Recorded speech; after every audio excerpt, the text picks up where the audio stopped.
رانا حماد عابد ارائیں آج کل social media کے اوپر یہ دو نام بہت زیادہ گردش کر رہے ہیں۔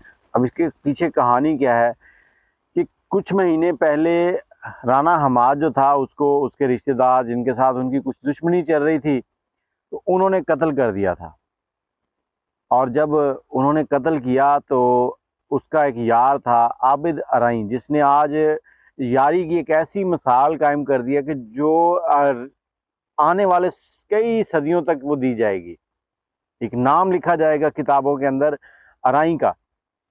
اور اب یہاں پر میں یہ بھی کہنا چاہوں گا کہ قومیں کب تباہ ہوتی ہیں؟ قومیں اسی وقت تباہ ہوتی ہیں جب ان میں دلیر لوگ مر جاتے ہیں، دلیر لوگ مر جاتے ہیں اور لچے لفنگے لوگ جو ہیں وہ پیدا ہو جاتے ہیں۔ دلیر لوگ جو ہیں وہ کبھی کسی کی ماں بہن بیٹیوں کو نہیں چھیڑتے، ان کی یاریاں یاروں تک ہوتی ہیں۔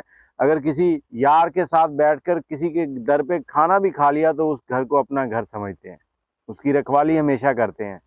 عابد ارائیں آج اس نے یہ مثال قائم کر دی ہے، جنہوں نے اس کے دوست کو قتل کیا تھا، اس نے ان کے سامنے کھڑے ہو کر کہا تھا کہ اس کے گھر والے تم کو معاف کر دیں، کچھ بھی کر دیں، مجھے اس سے غرض نہیں ہے، میرے سامنے مت آنا، نہیں تو میں تم لوگوں کو چھوڑوں گا نہیں۔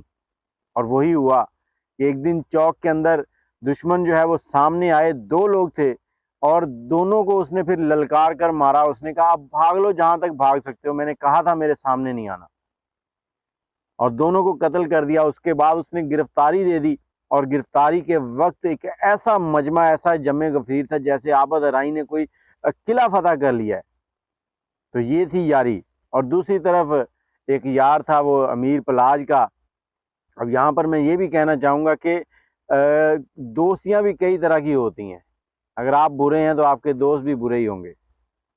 تو ٹیپو ٹرکاں والے کا بیٹا قتل ہوا تھا، اور اس بیٹے کے یار نے ہی ساری ریکی کی، اور ایسی نیک جگہ پر کھڑے ہو کے ساری انفارمیشن دشمنوں کو دیتا رہا کہ جو بالکل ایک کہہ لیں کہ افسوسناک ہے۔ اور دوسری طرف ارائیں بادشاہ عابد ارائیں، اس نے ایک مثال قائم کر دی ہے۔ ارائیں قوم پوری دنیا میں پھیلی ہوئی ہے، بہت سے لوگ اس کے بارے میں بہت سی عجیب و غریب باتیں کرتے ہیں، لیکن جب کوئی نسلی ارائیں نکلتا ہے نا تو اسی طرح کے واقعات آپ کو سننے کو ملیں گے۔ اور کمنٹ میں اپنی رائے ضرور دیجیے گا۔ مجھے اجازت دیں، اللہ حافظ۔